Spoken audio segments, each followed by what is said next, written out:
बोले शंकर भगवान की जय, बोले हनुमंत लाल की जय, बोले गणेश भगवान की जय, बोले सच्चिदानंद महाराज की जय, बोले हर हर महादेव पार्वती पते नमः, बोले हर हर महादेव की जय। अब चलेंगे थोड़ा सा रामचरित मानस पर। आज की कथा बड़ी रोचक और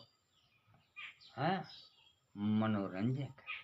देखिए, हम सबको चाहिए कि भगवान ने पति और पत्नी दोनों का जोड़ा दिया। जैसे भगवान भोलेनाथ, माता सती, पति और पत्नी दोनों हैं।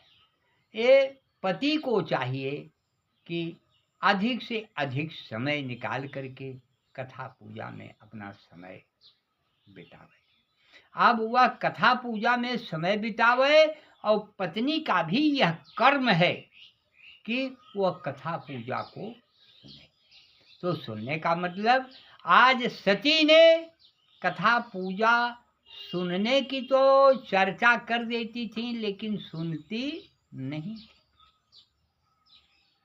अच्छा, वहाँ आज माता पार्वती, वही सती, राजा दक्ष के यज्ञ में अपनी शरीर को त्याग करके हवन कुंड में दूसरे जन्म में पार्वती बनी। वो अर्धांगिनी बनी भगवान भोलेनाथ की। आज वही कथा जो है माता पार्वती कह रही हैं, वही माता पार्वती आज भगवान भोलेनाथ से यह कह रही हैं कि हे प्रभु, हमारी इच्छा है आज हमें कथा सुनाएं। भगवान भोलेनाथ ने कहा, बहुत अच्छी बात है पार्वती, सुनो कथा। कौन कथा सुनना चाहती हो, कैसी कथा सुनना चाहती हो, बताओ। तो माता पार्वती ने कहा कि पार्वती बोली त्रिपुरारी, और शंका प्रबल प्रचंड हमारी। आज माता पार्वती भगवान भोलेनाथ से कह रही हैं कि हे भोलेनाथ, हमको बहुत बड़ी प्रबल और प्रचंड शंका हो गई है। इस हमारी शंका का विस्तार पूर्वक से उसका हमको उत्तर चाहिए। भगवान भोलेनाथ आज माता पार्वती से ये कह रहे हैं कि देवी सुनो, ये शंका उत्पन्न करने की जरूरत नहीं है। शंका आपकी जो है वो जरूर समाधान होगी, आप चिंता करने की कोई बात नहीं। क्या शंका है बोल। तो माता पार्वती ने कहा, क्या बाबा, हमको एक ही बात की शंका है। शंका किस बात की है कि आज भगवान राम नदी के किनारे खड़े होकर के नौका मांग रहे हैं। ये बाबा तुलसीदास रामचरितमानस पर ये लिख रहे हैं कि मागी नावन के वटयाना, अब कहे तुम्हार मरम में जाना। महाराज, ये बहुत बड़ी शंका है। ये बोली पार्वती बोली त्रिपुरारी, और शंका प्रबल प्रचंड हमारी। महाराज, ऐसी वैसी शंका नहीं है, हमारे मन में बहुत प्रबल और प्रचंड शंका है। हाँ, शंका है, इस शंका का आप समाधान करें। भगवान शंकर ने कहा, ठीक है देवी, वाह वाह, एक ही प्रश्न में 3 प्रश्न आपने किया। वाह भाई वाह, आपने बहुत अच्छा किया। क्या?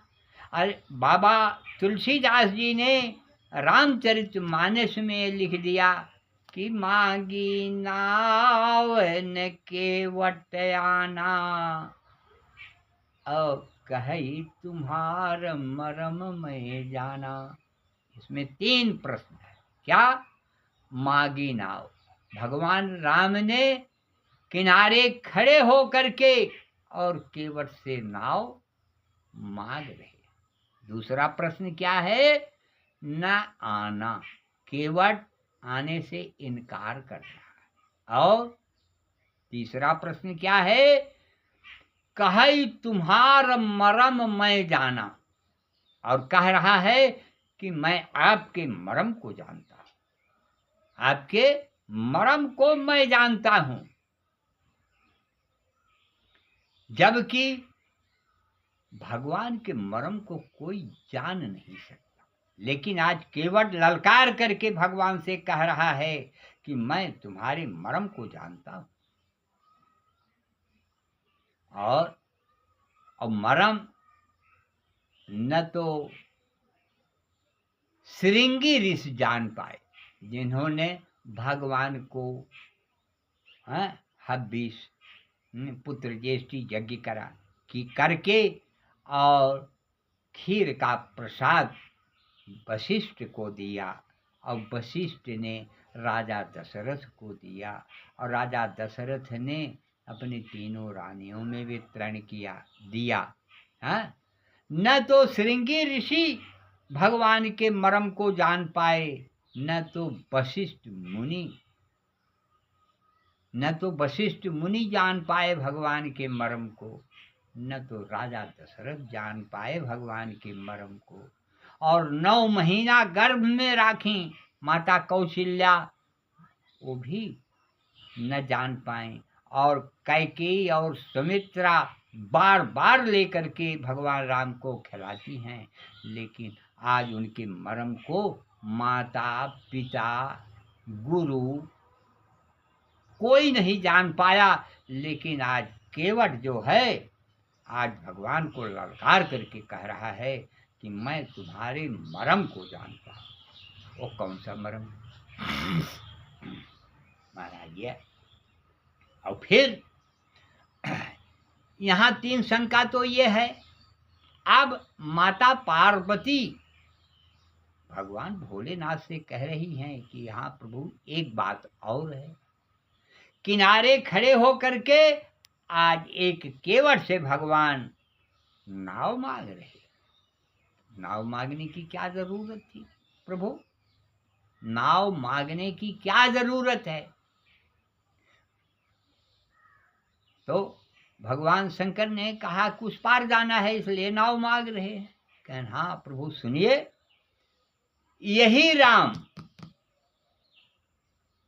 पिछले जन्म में विष्णु थे और